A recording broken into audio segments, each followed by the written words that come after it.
Now that everyone is here, please take your seats so we can begin. I hope that we have all come here in the spirit You insult us by bringing her to this negotiation? You're Chief Talos Hunter?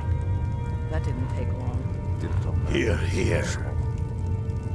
I have every right to be at this negotiation.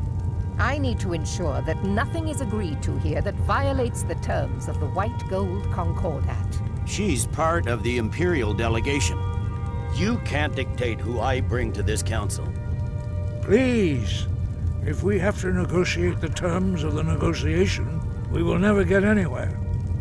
Perhaps this would be a good time to get the Dragonborn's input on this matter. By Izmir's beard. The nerve of those Imperial bastards, eh? To think that I would sit down at the same table with that. Thalmor bitch. Either she walks or I do.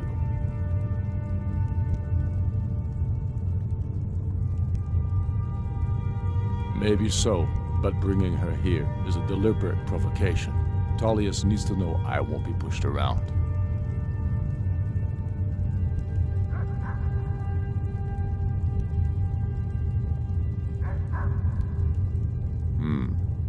It feels like a mistake to me. But I'll bow to your judgment on this. But she is to observe, nothing more. We are not negotiating with her. Is that clear? Ulfric, why so hostile? After all, it's not the Thalmor that's burning your farms and killing your sons. She's supposed to be on our side? You know exactly... No. Not this time. Now that that's settled, may we proceed? I have something to say first. Here we go. The only reason I agreed to attend this council was to deal with the dragon menace. There's nothing else to talk about. Unless the Empire is finally ready to renounce its unjust claim to rule over the free people of Skyrim. I knew he wouldn't be able to resist. To arrange a temporary truce to allow the Dragonborn here to deal with the dragons, nothing more. I consider even talking to the Empire a generous gesture. Are you done? Did you just come here to make speeches, or can we get down to business? Yes, let's get this over with. Are we ready to proceed? Jarl Ulfric, General Tullius, this council is unprecedented. We are gathered here at the Dragonborn's request.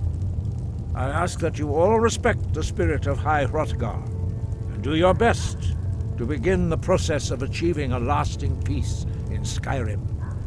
Who would like to open the negotiations?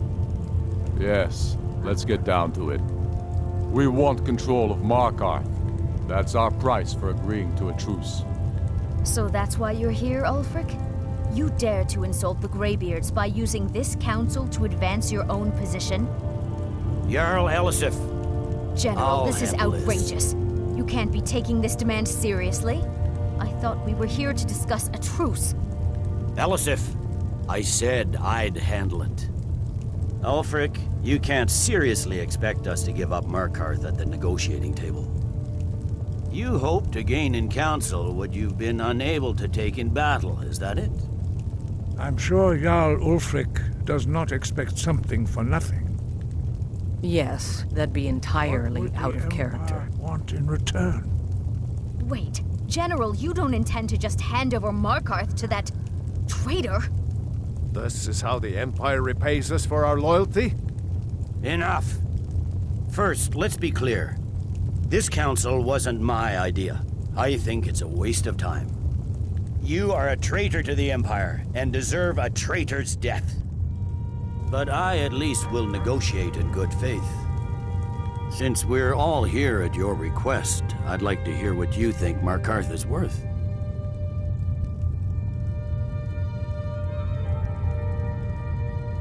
In exchange for Markarth, the source of most of Skyrim's silver. Hardly. Riften seems like a better choice to me. Well fortified, easily resupplied from across Lake Honric, plus all the mead we can drink.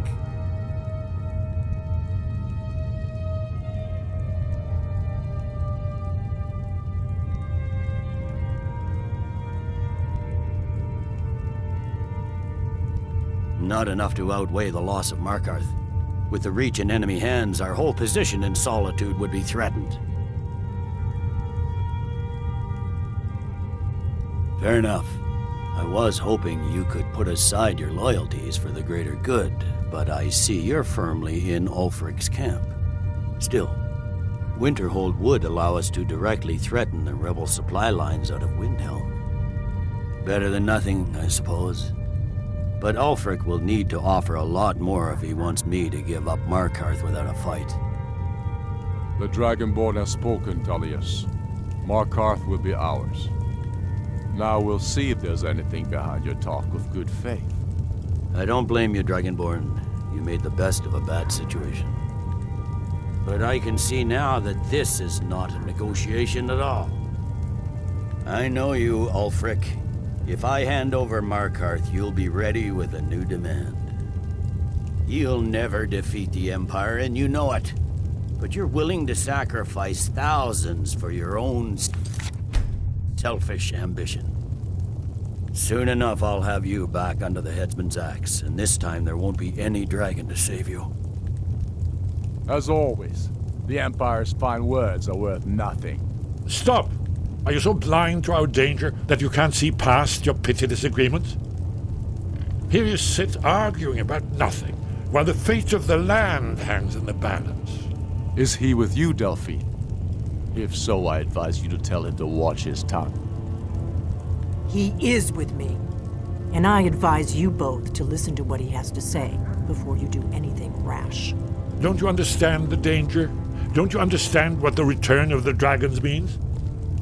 Alduin has returned, the World Eater. Even now he devours the souls of your fallen comrades.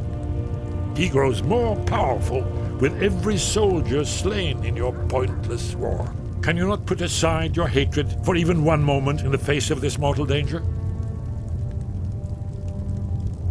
A very pretty speech. But what does That's it have to do with the... I don't know about the end of the world, but this dragon situation has gotten out of hand. If this truce will help the Dragonborn here put an end to that menace, we both gain. Remember that, Ulfric. Now, back to the matter at hand. You know as well as I do that we can't hand over Markarth on these terms. Sore's bones. Where will these demands end? Let's hear it. We want compensation for the massacre at Karthwasten. You slaughtered the very people you claim to be fighting for. True sons of Skyrim would never do such things. Damned Imperial lies. My men would never stoop to such methods, even in retaliation for your butchery at... All the blood spilled in this war is on your head. You've been even-handed so far. What do you say to our demand?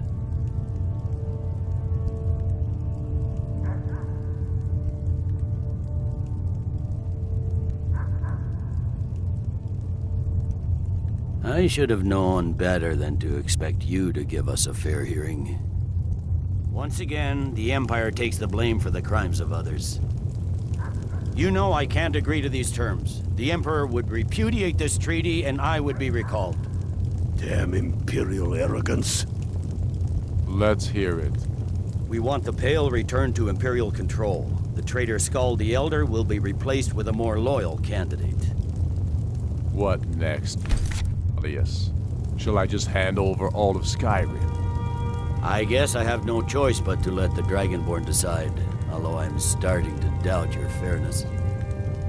So, Dragonborn, what do you say?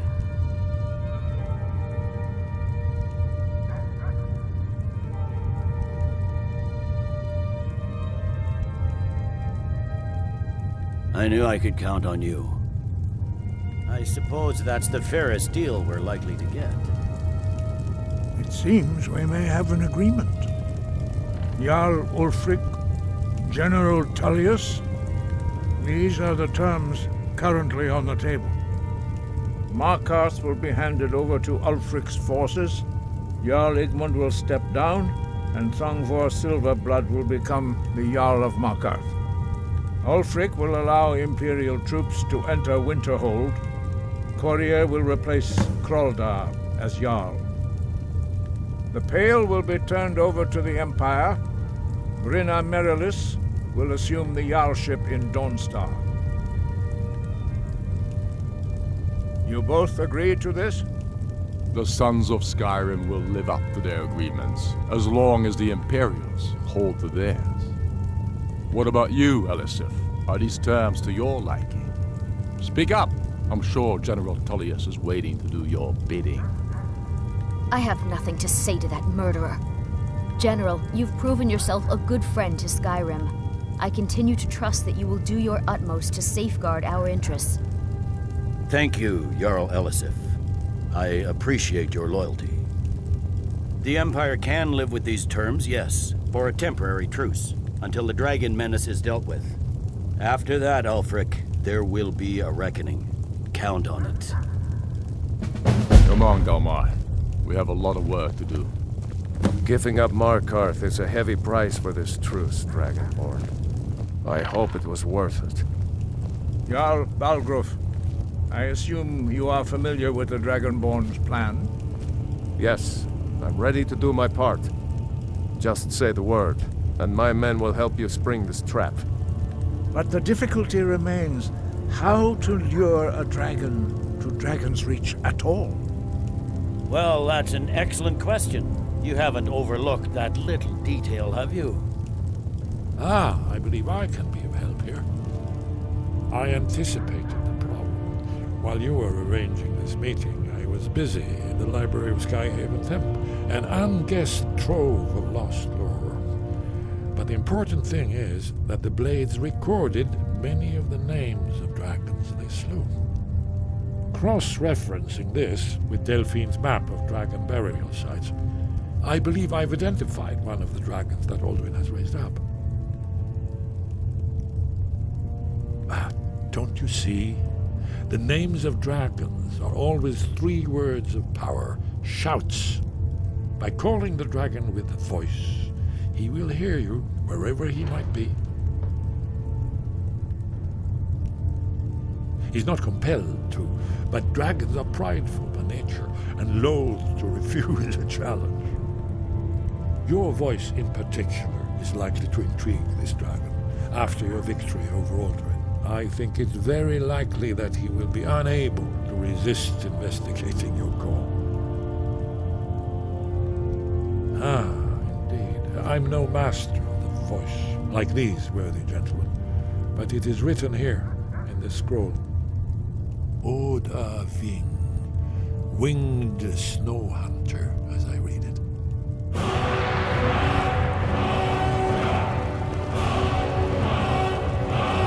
There's one more thing we know about